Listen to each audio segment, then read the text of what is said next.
de cerca.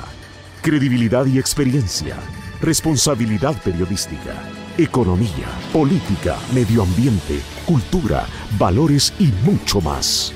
Con el periodista Gilson Rodríguez. A partir de este momento, infórmese y participe. Bienvenidos. El Salvador es tu casa, tu país. Con el programa Vivienda Cercana puedes comprar tu casa en El Salvador. Acércate a las ventanillas del Fondo Social para la Vivienda. Te financiamos hasta $150,000. Fondo Social para la Vivienda. Muy buenos días, amigos televidentes. Nos es grato poderlos saludar un día más. Hoy estamos jueves 20 de diciembre del año 2018. Nos sentimos felices de poder llegar hasta sus hogares. Estamos en un programa más de cerca, como lo anunciamos el día de ayer. Hoy vamos a estar hablando sobre el tema económico, cuáles son las impactaciones que esto está teniendo para la economía salvadoreña y sobre todo para las personas de renta media muy baja que tiene El Salvador. Esta mañana nos acompaña un buen amigo, Rafael Goches. Él es columnista de la prensa gráfica, es economista y es experto en desarrollo territorial y es un hombre que ha estado incidiendo muchísimo desde hace muchísimo tiempo en el país con respecto a cómo se debe de tratar el tema del bajo crecimiento económico, cómo debemos de tratar a aquellas comunidades, cómo debe el gobierno, la empresa privada y toda la sociedad, por supuesto, trabajar para sacar adelante este país, que evidentemente ya tiene años de estar en una situación económica precaria y que cada informe que nos da el PNUD, pues son informes que debemos de reflexionar, no solamente en el tema de corrupción, en el tema de poca inversión en la juventud, en el tema de falta de oportunidades, en el tema de los ninis, por ejemplo, que son temas bien interesantes que debemos de ir dándole una alternativa a los nuevos jóvenes que cada día andan buscando una oportunidad para salir adelante. Así que le damos la bienvenida a Rafael. Rafael, puede saludar a la audiencia. Nos están viendo en estos momentos a nivel territorial y a nivel internacional en Estados Unidos, los hermanos cercanos.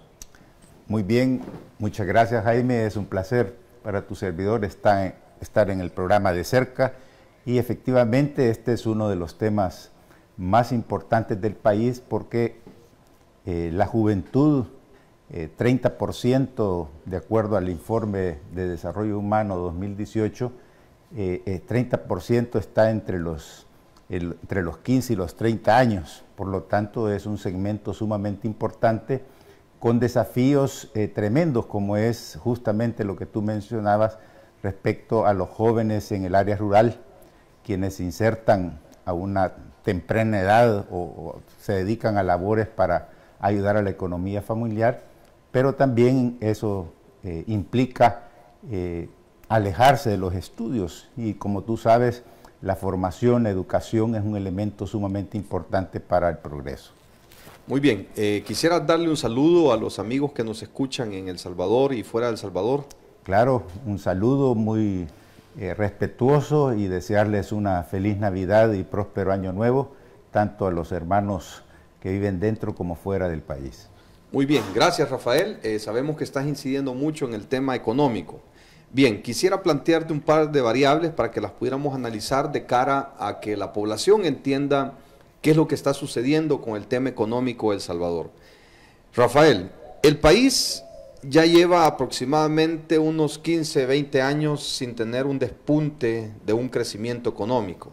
Entonces, la primera pregunta, ¿qué es lo que estamos haciendo mal? Bueno, ¿ha habido mala administración? ¿No se le ha apostado a los jóvenes?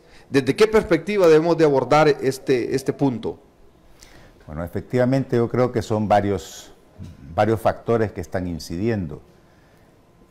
Si tú ves la tendencia en los últimos 25 años, podríamos decir que el punto neurálgico en términos de que está limitando el crecimiento económico son las inversiones.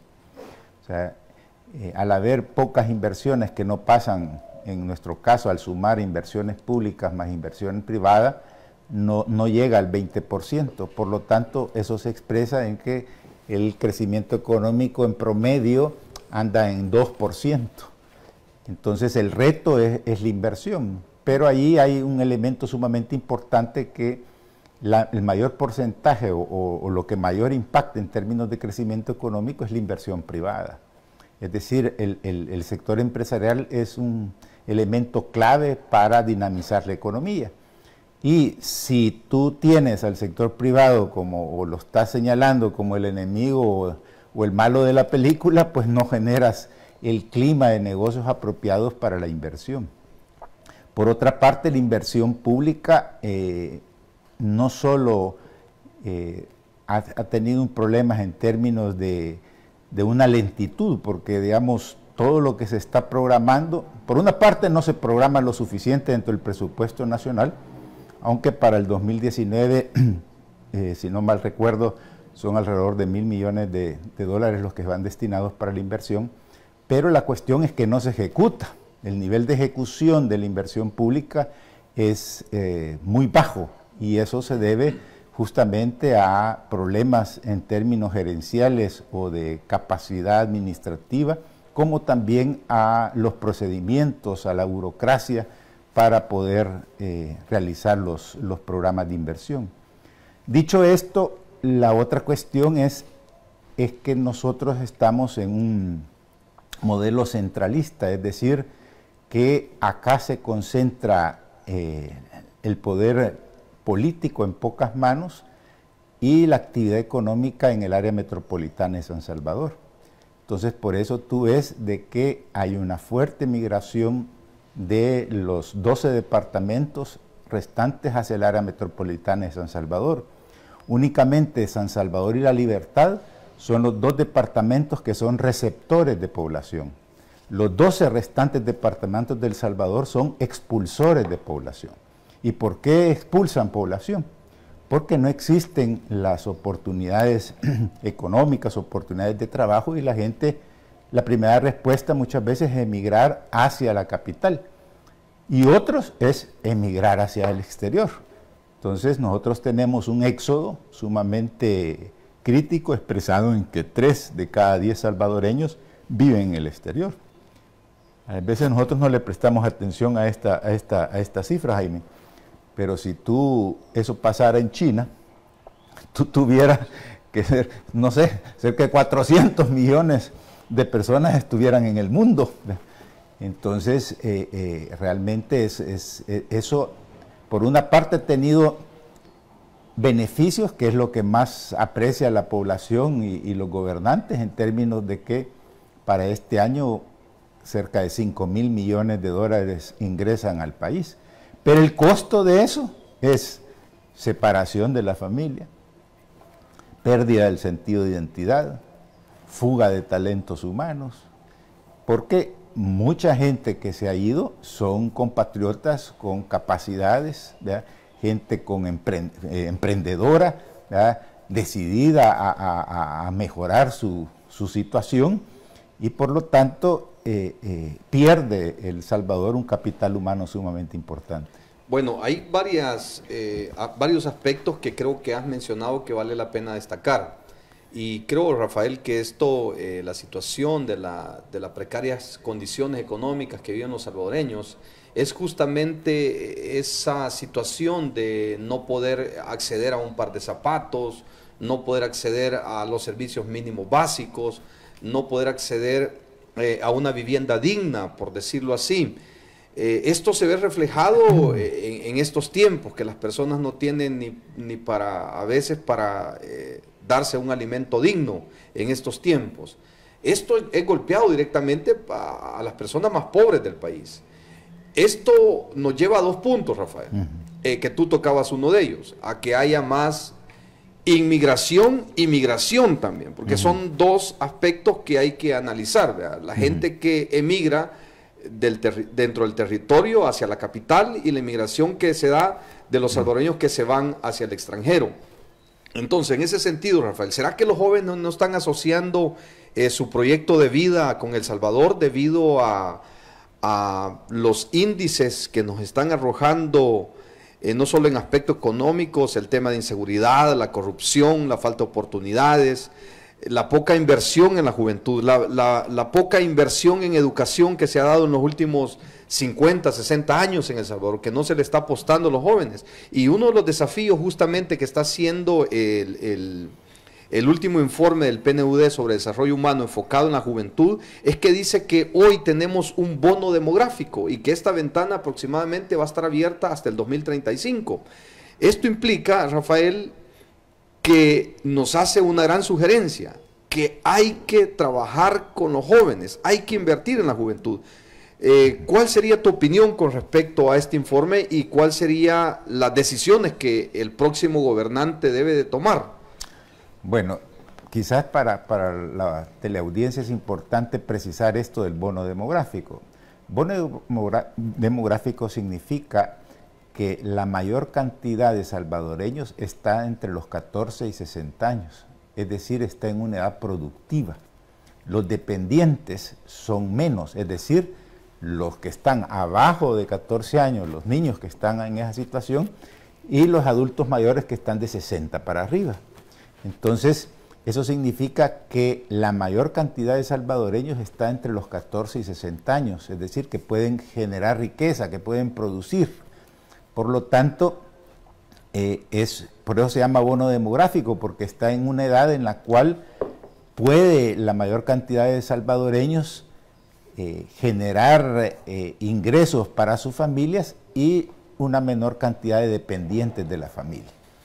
Dicho esto, cuando se subraya esto del bono demográfico, significa que al haber oportunidades para los jóvenes o para ese segmento de los 14 a 60 años, lógicamente crecería el país.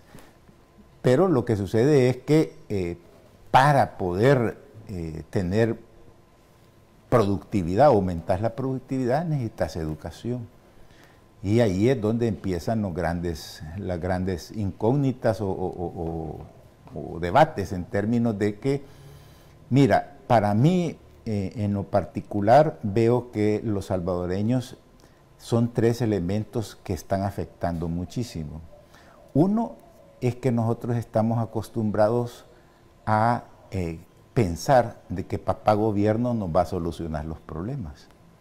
Y entonces estamos esperando que venga alguien y nos va a resolver los problemas cotidianos. Ningún presidente de ningún partido va a hacer eso. O sea, no es de personas el problema, es de instituciones. De cultura. Sí, y de instituciones y de educación. O sea, el mejor país que está en términos económicos en Latinoamérica, por ejemplo, es el que tiene las instituciones más sólidas. Es decir, digamos, tú tienes como servidor público y desarrollas tu carrera como servidor público. Aquí cambian de gobierno, cambian los funcionarios, entran los cheros de este, los familiares del otro. Eso es una institucionalidad bien débil. Y lo otro, el país que está mejor en Latinoamérica es el que tiene los niveles de educación más altos. ¿Cuál es ese país? Chile. Por lo tanto, yo creo que debemos de aprender en términos de que si es la educación y son las instituciones las que deben de fortalecerse, pues ahí está una fórmula de éxito. Ese es un punto. El otro punto es que queremos solucionar una serie de problemas al mismo tiempo. Nosotros no podemos, no tenemos la capacidad como país. Entonces hay que establecer prioridades. ¿Por qué digo esto? Porque tú ves que quieren tratar medio ambiente, quieren tratar a las mujeres, a los jóvenes, a los niños, a los discapacitados, a los veteranos, el cambio climático, la seguridad alimentaria, la violencia, la delincuencia, en fin, una lista inmensa. Yo creo que hay que priorizar. Y si tú miras el común denominador en todos esos problemas que yo te acabo de mencionar, el común denominador de todo ello es la educación. Pero eso no se expresa en el presupuesto. Entonces, a nivel centroamericano, ¿cuál es el país que tiene los mejores niveles de vida y tiene armonía social? A nivel centroamericano, no nos vayamos tan lejos. Costa Rica. ¿Y qué pasó en Costa Rica? ¿Por qué es eso? Pues Costa Rica pasó del 6% del Producto Interno Bruto al 8% del Producto Interno Bruto. A educación. A educación. Nosotros no llegamos al 3.5%. Entonces, ahí tienes ahorita que están discutiendo el presupuesto y que no lo aprueban, ¿verdad? Y que siempre, porque están, nosotros, y ese es el tercer elemento que yo quería mencionar, es el cortoplacismo. Nosotros queremos solucionar los problemas de la noche a la mañana. Pensamos que con la llegada de un nuevo presidente se van a solucionar los problemas. Eso nos pasa, si tú vas a un banco, quieres llegar primero, hasta te cae mal hacer cola. Si vas en el tráfico y vas a la bocacalle, llegas a la bocacalle y ya querés ser el primero. No esperás y no respetás las leyes. Entonces, el cortoplacismo realmente nos impide ver más allá. El país, dada su problemática, los problemas que se pueden solucionar en el próximo quinquenio son pocos. Pero cuando tú escuchas a los candidatos presidenciales, realmente uno dice, bueno, ¿y estos señores de dónde van a sacar todos esos recursos? ¿Ves? Porque te presentan un panorama que como que tienen la varita mágica. Y realmente los problemas del país hay que priorizarlos. El ABC. O sea, nosotros debemos de trabajar en los próximos 10, 15 años en el ABC. Es decir, salud, educación, trabajo y seguridad. Y ahí... Con eso logramos salir a flote. Concentrar esfuerzos. Pero ¿será que le estamos hablando a los sordos, Rafael? Mira, bueno, me voy a un corte comercial en estos momentos y luego te dejo con ese interrogante. ¿Será que le estaremos hablando nosotros a los sordos? Porque también eso tiene mucho que ver, ¿verdad? Claro. Bueno, amigos, por favor, no se despegue de donde está, quédese en su lugar y siga, por favor, participando, incidiendo en este tema. También usted es participante de Construir País. Opine, por favor. Estamos en las redes sociales, en vivo en estos momentos. Por favor, opine. Su opinión es muy importante. Vamos a un corto comercial. Quédese donde está. Muchas gracias. De cerca, con el periodista Gilson Rodríguez.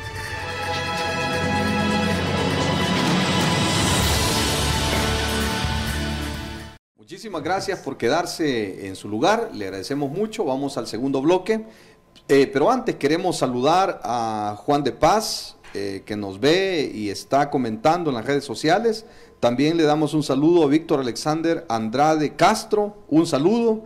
También Jenny Domínguez, que dice que nos escribe desde New Jersey. Un saludo, Jenny Domínguez. Siga, por favor, participando e incidiendo. Den sus opiniones. Sus opiniones son importantes. Pero hagámoslo siempre en el marco del respeto, en el marco de la tolerancia, porque eso nos va a permitir avanzar como sociedad, como salvadoreños. Recuerden que ante todo somos hermanos. No permitamos que las ideologías nos dividan, sino más bien busquemos nosotros como familias la unidad. Y como bien lo decía el día de ayer Ricardo Sosa, es importante que cuidemos nuestro metro cuadrado.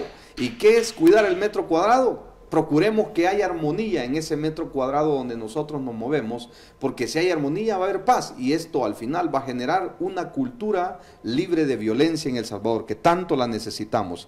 También queremos saludar a Jenny Domínguez, a Rommel Benavides, a Guillermo Antonio Cruz Rivas, que están participando, también a Rodolfo, creo que es Arévalo. Un saludo a todos los amigos que nos ven y nos escuchan. Por favor, sus opiniones son importantes. Continuamos con el opinólogo Rafael Goches. Es un hombre que está incidiendo bastante en este tema de desarrollo territorial, de crecimiento económico, lo ha venido monitoreando, y yo leo sus columnas y veo que está dando aportes muy interesantes, que creo que si algún día cualquier fracción política tomara en cuenta estas ideas, creo que pudiéramos salir adelante. Rafael, aparte de ser un buen amigo, es un hombre que está dando aportes muy interesantes para esta nación. Bien, Rafael, estamos abordando un poco en el segmento anterior el tema de la inversión de los jóvenes, de la falta de oportunidades, el tema de los ninis. Ahora, la pregunta es, ante todas estas interrogantes o ante todas estas propuestas que se están dando, Rafael, ¿será que nuestras opiniones, lo que estamos tratando de incidir en este país, será que lo estamos diciendo palabras al vacío? ¿Será que las personas que ven son sordas, son ciegos, no alcanzan a analizar que necesitamos unirnos como país para salir adelante, para sacar esta nación a flote y que un día podamos ser ese país exitoso que fuimos en Centroamérica, y por qué no decirlo, liderando Centroamérica. Esto me recuerda, Rafael, a la depresión económica que tuvo Estados Unidos en 1930. Pasaron por una crisis tremenda. Salió un economista llamado John Maynard Keynes y dijo, bueno, la única manera de salir adelante como país, dijo, y salir de esta depresión económica es crear un efecto multiplicador. Es decir, que el gobierno se atreva a invertir en la crisis. Porque si el gobierno no invierte en la crisis, el barco se hunde. Y dijo él, bueno, contratemos a 10 personas para que abran 10 hoyos como gobierno. Y luego contratemos otras 10 para que tapen esos hoyos. Bueno, ¿y cuál es la solución a esto? Pues lo que hiciste nada más es sacar el dinero público para entregárselo a manos privadas, a empleados que tú contrataste como Estado, pero que abrieron 10 hoyos y que luego otros 10 contrataste para que cerraran esos mismos 10 hoyos. ¿Qué beneficio tiene esto para el gobierno? Bueno, aparentemente no tendrá ningún beneficio, pero al contratar personas, estas van a comer, van a calzarse, van a vestirse, van a necesitar un médico, van a necesitar hacer uso de todo el sistema privado para que la economía comience a fluir y comience a circular ese dinero. ¿Será que necesitamos algo parecido a eso, Rafael? ¿Tú qué opinas? Bueno, Jaime, realmente tú has entrado a un aspecto programático y ahí hay diferentes enfoques. Los keynesianos o neokeynesianos se enfocan al rol de las inversiones públicas para dinamizar la economía. Ese es un enfoque. Otro enfoque, digamos, más liberal es en términos de que justamente haber inflado y crecido la burocracia de los gobiernos, los que están restando recursos, y que lo que se necesita es crearle las condiciones al sector privado para que aumente las inversiones. Son, digamos, para reducirlo a dos planteamientos y no extenderme, ahí estás entrando a diferencias programáticas, que ojalá que esa fuera la discusión en este país, porque puede ser que algunos sectores se enfoquen a la corriente neokeynesiana y otros a la corriente liberal. Pero no se ve claridad, que no hay ni keynesianos ni liberales, ¿verdad? Que si no... O sea que estamos disparando al aire, Rafael, básicamente. Sí, porque la cuestión también es que El Salvador está en una situación bastante difícil, porque tú necesitas, para ser lo keynesiano, necesitas recursos, y esos recursos tienen que venir de los impuestos. Y nosotros como país ya tenemos el 18% en relación al Producto Interno Bruto de carga tributaria, y tenemos un endeudamiento del 70%, es decir, el gobierno, y un déficit fiscal este año que ha crecido y va a crecer más el 2019, llegando a 3.5, 3.7, lo cual implica que hay una estrechez fiscal del gobierno para hacer inversiones. O sea que la corriente neokeynesiana tendría que explicarle a los contribuyentes, especialmente a la clase media, que va a cobrar más impuestos, ¿verdad? Porque si tú vas a crear inversiones necesitas recursos, y los recursos van a venir a través de los impuestos. ¿Qué es lo que ha ocurrido en El Salvador, Rafael? Sí, pero hemos estado cargados tributariamente en los últimos 12 años, por ejemplo. Se han creado varios impuestos, alrededor de 25. Se han modificado las tasas impositivas de los que existían, sí, y se crearon impuestos nuevos. Pero no hay un retorno. Es que lo que pasa es que no se puso el acelerador en la inversión pública, que es la versión keynesiana, que si no, lo que hizo fue gasto público, que es diferente. Porque se aumentó la planilla. Se aumentaron las remuneraciones y aumentaron las plazas. O sea, no me recuerdo bien la cifra, pero en los últimos 10 años ha aumentado más de 35,000. Entonces se ha ido en gasto corriente. ¿Y el Estado es un ente creador de empleo no, o el sector productivo? El sector productivo. El Estado... ¿Cuál sería entonces el enfoque del Estado? Es que varía. Mira, porque yo creo que aquí lo que se necesita un poco es ordenar la casa. Priorizar. Priorizar, pero te pongo un ejemplo. Ok, dijimos en el primer bloque de tu programa de cerca de que la educación era fundamental. Ok, y ahorita solo hay el 3.5% del Producto Interno Bruto en educación. Si es que llegamos al 3.5, Rafael. Bueno, pero pongamos que sea 3.5. Y tú decís, miren, vamos a aumentar medio punto cada año en los siguientes 5 años para llevarlo a 5 o al 6%. 6%. ¿Ok? ¿De dónde? ¿Baja impuestos? No sería la recomendación. Ok, reduzcamos en 30% las instituciones del sector público. Eso sería una solución. Una solución. No vas a aumentar, vas a redistribuir tus recursos. Plantea tú una reducción del 30% de las instituciones públicas. Y no ganar las elecciones. Y no ganar las elecciones, vas a tener muchos adversarios. Entonces, esas son las decisiones que a mi juicio... Y creo que nadie lo va a querer proponer en estos momentos. Sí, pero son las que se necesitan. Entonces, ¿qué querés tú? ¿Ganar las elecciones o sacar adelante el país? Pues, entonces, ahí está la diferencia de tu pregunta. Que tú lo que estás haciendo es peleando, luchando por el poder público, por obtener el poder o por mantenerte en el poder. No estás esforzándote para solucionar o para lograr el bien común. Sí. Entonces, esa es la explicación. Ahora, ¿cuál será el camino? Yo te he puesto ese ejemplo, dada tu pregunta, que ese es el tipo de cuestionamientos al optar, digamos, si tú quieres una versión keynesiana o quieres una más liberal. Liberal sería, miren señores, aquí no se trata de más impuestos, aquí lo que se trata es de facilitar la inversión pública, de favorecer las iniciativas. Entonces, ahí tienes una discusión bastante compleja, porque hay un elemento fundamental en el país, y es que tú tienes, por una parte, yo siempre he sostenido, no siempre, pero en los últimos años he venido sosteniendo que aquí hay 3 economías, y por eso uno no se explica qué pasa en El Salvador. Uno es la economía formal, es decir, lo que pagas impuestos, pagas el IVA, la renta, tus empleados están en AFP, en el seguro, en fin, estás operando, digamos, bajo todas las normas. La otra economía es la informal. Porque la verdadera. Es que la formal solo es el 25%. Pero hay otra tercera. Esta es la segunda, es la informal. ¿Y de ahí está la verdadera? No, de ahí está la ilícita. ¿Qué es la verdadera? ¿Qué es donde se mueve el verdadero capital? Es la economía criminal. Es decir, prostitución, trata de personas. Crimen organizado. Crimen organizado.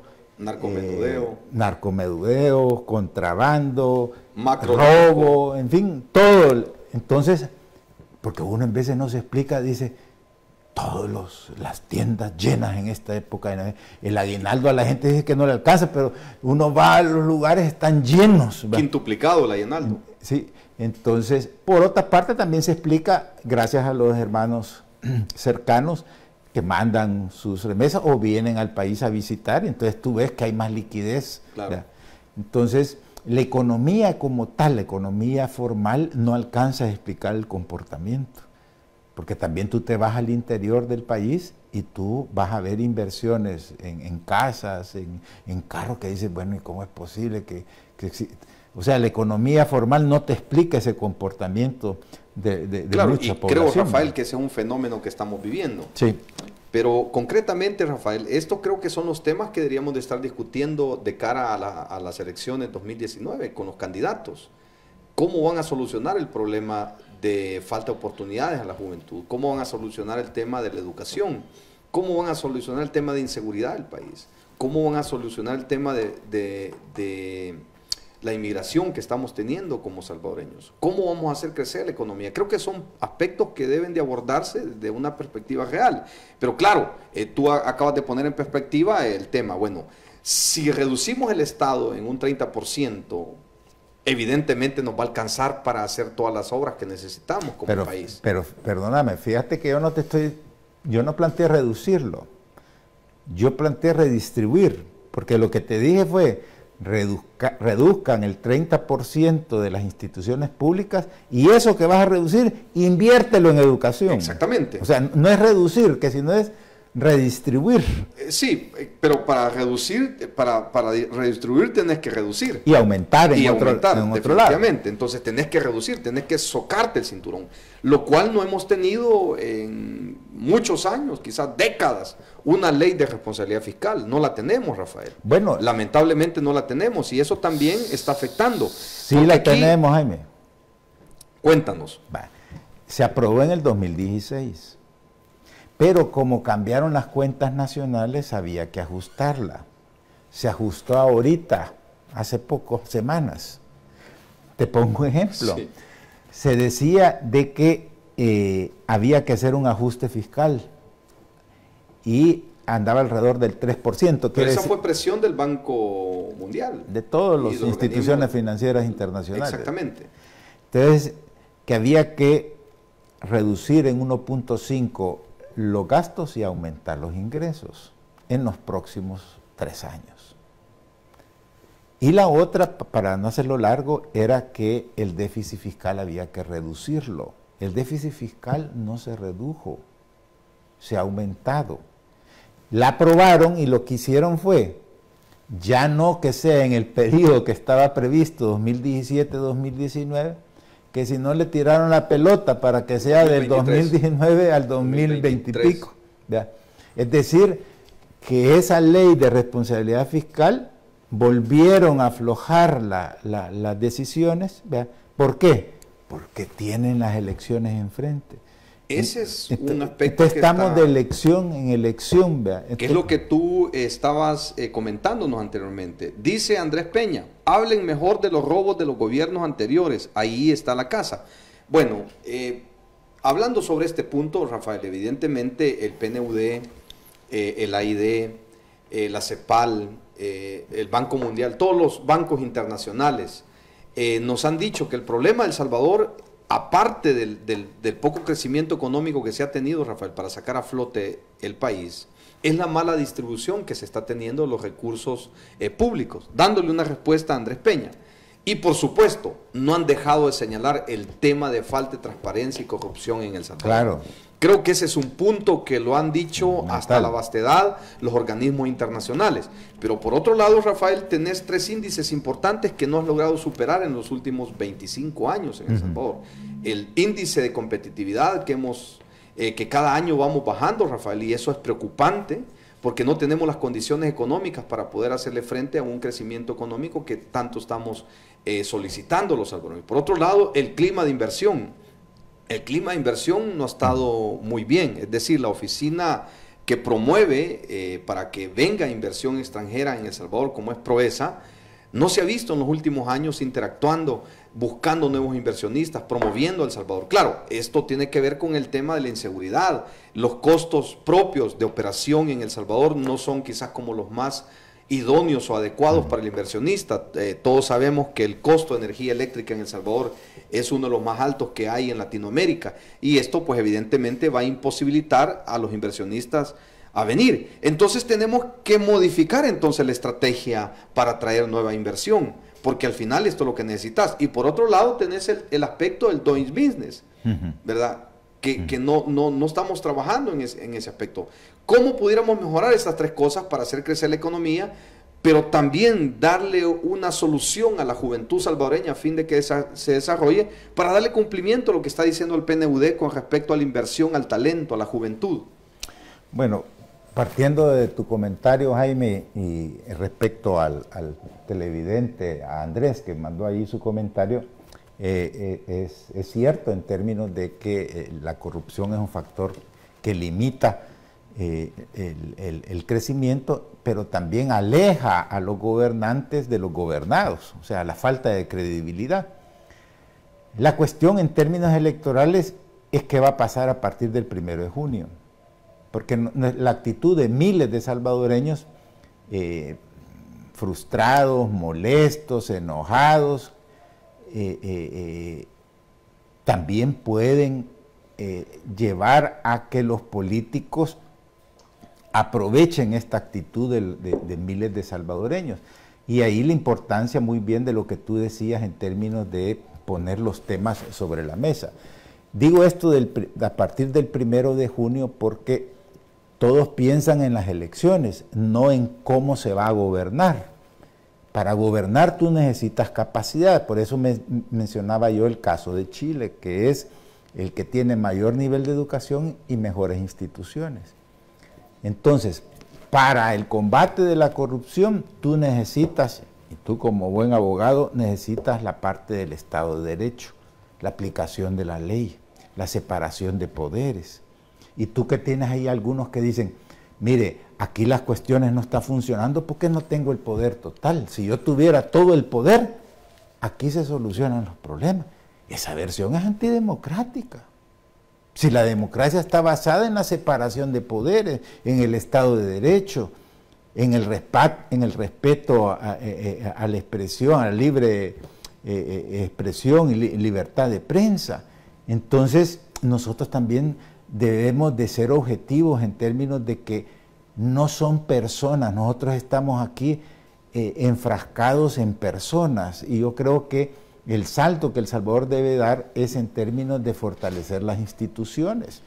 Por lo tanto, yo estoy de acuerdo con Andrés, hay que fortalecer la Corte de Cuentas, sí, pero que ya no sea de partidos, que hay que fortalecer la separación de poderes. La Fiscalía, ahorita estamos a punto, nos recetaron 4 meses sin los ciudadanos, sin magistrados, y los ciudadanos se quedaron sin tener protegidos sus derechos constitucionales. El 5 de enero, si no estoy mal la fecha, tenemos que tener nuevo fiscal. Y ahorita, ¿qué es lo que pasa? Están mezclando la elección del fiscal con la aprobación del presupuesto. Entonces, enredan la cuestión y eso proyecta en la ciudadanía una discusión bien emotiva que cubre la discusión central de los temas. Entonces todo se vuelve bien emotivo y muchas veces en las redes tú ves aquel resentimiento y con toda razón, ¿verdad? Pero ese resentimiento y se radicalizan las cuestiones. Yo les garantizo que a partir del 1 de junio, la pregunta es, ¿se van a empezar a solucionar los problemas? ¿Con qué recursos, Jaime? ¿Con qué capacidades? ¿Qué instituciones? ¿Cuáles son los programas? Y vamos a volver lo mismo, y después van a venir las otras elecciones, y vamos a volver con el mismo rollo de que no es que no es que. Pero en términos concretos, han pasado diferentes tipos de gobiernos y no se han solucionado los problemas.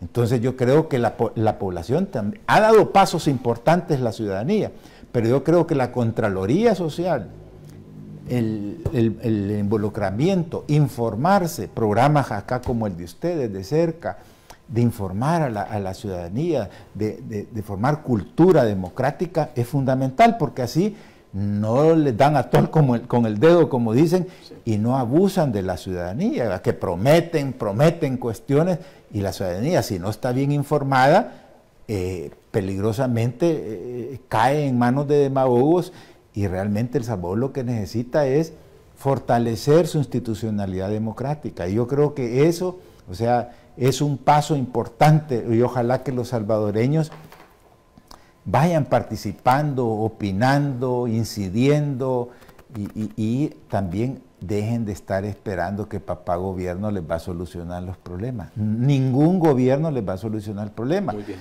Como alguien dijo, y aquí cierro, los salvadoreños son laboriosos. Y cierro diciendo esto, los salvadoreños que se han ido al exterior han progresado en su gran mayoría. ¿Por qué?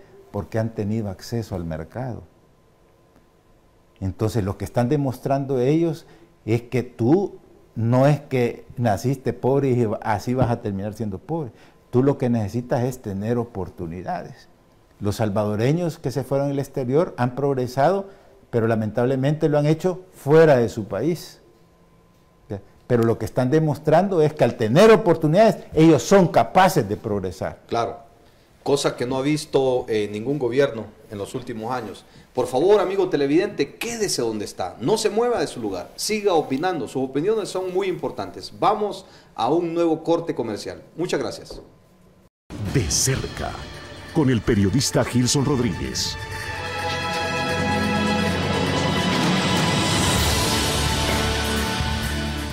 Muchísimas gracias por quedarse en su lugar. Estamos muy agradecidos que esté con nosotros compartiendo este tiempo. Quiero saludar al amigo Hugo Iraeta, que está comentando, a Chili Willy, que no sé si ese será su nombre. Hugo Iraeta una vez más. También a Mayeni de Macal. Un saludo hasta Houston, Texas, que se encuentra la señora de Macal. Un saludo. Y un saludo a todos los amigos que nos ven y nos escuchan en los diversos puntos del Salvador y fuera también del Salvador. Analizábamos con Rafael en el segmento anterior de cómo sacar adelante a este país, de cómo hacerle entender a la clase política que necesitamos soluciones, no enfrascarnos en situaciones ideológicas, porque El Salvador necesita respuestas, Rafael, definitivamente. Por ejemplo, los jóvenes no tienen oportunidades y no tienen empleo en El Salvador. Por ejemplo, en el sector urbano, el subempleo que tenemos para la juventud es del 41.3 de conformidad al informe dado por el PNUD. Pero en relación al sector rural, el aspecto del porcentaje crece, porque significa que aumenta un 8.5 más de falta de oportunidades. Esto implica que los jóvenes en el sector rural andan en el 49.7% de falta de oportunidad, de falta de empleo, de subempleo. Pero por otro lado, Rafael, dice el PNUD que El Salvador en el tema de violencia tuvo un costo económico de 4.026 millones de dólares con respecto al año 2014.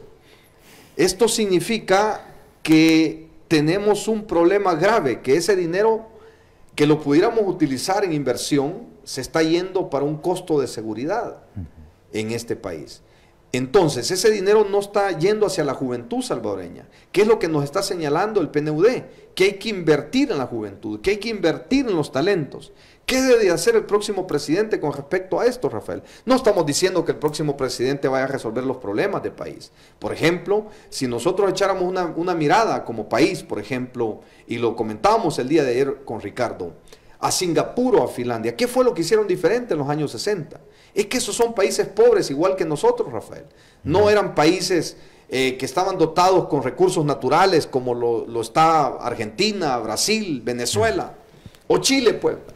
No son países ricos. El único capital que tienen es el capital humano, y esto lo comprendieron en 1960.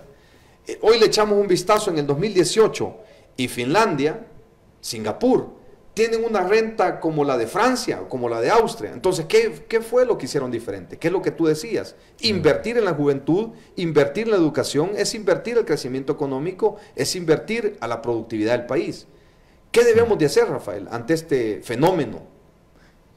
Mira, efectivamente la respuesta, porque esos países así lo han demostrado, es priorizar, invertir en educación. Y allí esa es la fórmula mágica. O sea, por eso es que no se sepa cuál es la solución. Lo que se necesita es llevar a la práctica esa solución. La solución ya está planteada. Ahora, con respecto al de los jóvenes, fíjate que en las épocas de elecciones, desde hace muchos años, todos los candidatos que han llegado a la silla presidencial han prometido durante las campañas favorecer el desarrollo local, es decir, mejorar las condiciones de vida de la población en sus lugares de origen. Pero cuando ya ganan las elecciones y ya están en el poder, se olvidan de lo que dijeron en campaña. Echar tortillas. Entonces, la gran dificultad es lo que decía al principio, es el centralismo, es la concentración del poder político en pocas manos y de la actividad económica en la capital. Entonces tú lo que tienes es una baja inversión en el interior del país. Entonces tú dices, ¿cómo reactivar la economía en todas las localidades o en los municipios, en los otros departamentos? si no tienes infraestructura, si no tienes las condiciones básicas para hacer negocios ahí, no tienes una institucionalidad. Te pongo ejemplos bien sencillos. Tú te vas a Cojutepeque, decime cuántas universidades o institutos hay en Cojutepeque. Nulas. No hay. Andate al Puerto de la Libertad. No hay. Al Puerto de la Libertad, que está bien cerca, y que ahora con la carretera esta vas a estar en media hora, ya estás ahí en el puerto. Claro. Si te vas al oriente del país, lo mismo. Y entonces, realmente, si no se trabaja en el desarrollo local, ¿cómo vas a recuperar los territorios? Si el Estado ha perdido el control territorial, y esa es una discusión. De nuevo, los candidatos no abordan ese tema, o lo abordan y te salen con lo clásico, prevención, represión y reinserción y rehabilitación, y de ahí no te pasan, digamos, de explicar. Entonces, yo creo que efectivamente para que la juventud, tú mencionabas al principio una cuestión que es muy fuerte e importante, es que anteriormente, cuando éramos jóvenes, uno relacionaba su proyecto de vida con el futuro de su país. Eso se llama sentido de identidad, ¿verdad? Sentido de pertenencia. Ahora muchos de los jóvenes no relacionan su proyecto de vida con el país. Muchos de los jóvenes lo que están pensando es en emigrar, ¿verdad? Por la falta de oportunidades o la misma violencia. Y entonces tú ves, digamos, en las caravanas estas, que es una nueva modalidad de migración, porque se van en grupos y visiblemente. Pero fíjate qué curioso, que estas caravanas, en el caso salvadoreño, se dan en plenas elecciones presidenciales. ¿Qué mensaje están diciendo estos miles de salvadoreños que se han ido a través de caravanas? Que piensan que no van a mejorar las condiciones de vida. O sea, no están creyendo en ninguno de las propuestas o de las promesas que están haciendo ninguno de los candidatos presidenciales, porque se están yendo justamente en plena campaña presidencial. Entonces tú lo que tienes es una pérdida del sentido de pertenencia. O sea, no creen que El Salvador vaya a mejorar. Y la vida diaria así se lo demuestra. O sea, cuando se van a sus hogares, cuando tienen que pasar, para llegar a su casa, tienen que rentear o lo rentean o pasan un sinnúmero de amenazas o de abusos, o las mujeres en el sector transporte, cuando se suben a un bus, todo lo que sufren las mujeres diariamente. Entonces, viven en unas condiciones realmente bastante críticas, y por eso es la actitud de la población hacia emigrar. Y además que como hay 3 de 10 salvadoreños afuera, ya existe toda una red social, ¿verdad? Y que se ayudan entre, venite, aquí vamos a ver cómo sacamos, venite, yo te voy a conseguir empleo y que no sé qué. Afortunadamente digo esto porque ayer o antier anunció Estados Unidos y México un plan regional conjunto para el sur de México y Centroamérica. Esa es la mejor noticia del año, porque realmente México, y tanto México como México en veces nosotros no lo vemos como es, porque casi solo México nos referimos al fútbol, sí. Pero México es el hermano mayor, ¿verdad? Y es importante, en los pronósticos de los próximos 25 años, México va a estar entre las 10 economías más grandes del mundo. Entonces, México como Estados Unidos están sufriendo en términos de recibir a miles de migrantes centroamericanos. Y ellos saben perfectamente que el muro no va a contener la migración. ¿Y cuál es el planteamiento de ese plan conjunto que acaban de negociar? Invirtamos y mejoramos las condiciones de vida de los migrantes en sus lugares de origen. Eso es igual a desarrollo local. Claro. Entonces, ese yo creo que es un buen anuncio. Ojalá que los salvadoreños sepamos aprovechar esta oportunidad, que establezcamos y mejoremos las relaciones con México y Estados Unidos, porque tenemos un interés común. Claro. Ellos quieren frenar la inmigración y nosotros como salvadoreños debemos de brindarle las mejores oportunidades a todos los compatriotas para que vivan en su país. Así que yo creo que ese es el reto, digamos, de fin de año. Y tú miras que yo no he visto a ningún candidato reaccionando sobre esta temática, por ejemplo. Claro, claro. No hay. Muchísimas gracias, Rafael, por tus comentarios. Un saludo para Noel Perla, que nos escucha en Pensilvania, Estados Unidos. También un saludo a Juan Durán, que ha comentado esta mañana. Y un saludo a cada uno de los amigos que estuvieron viéndonos en vivo en las redes sociales. Les agradecemos por ese apoyo.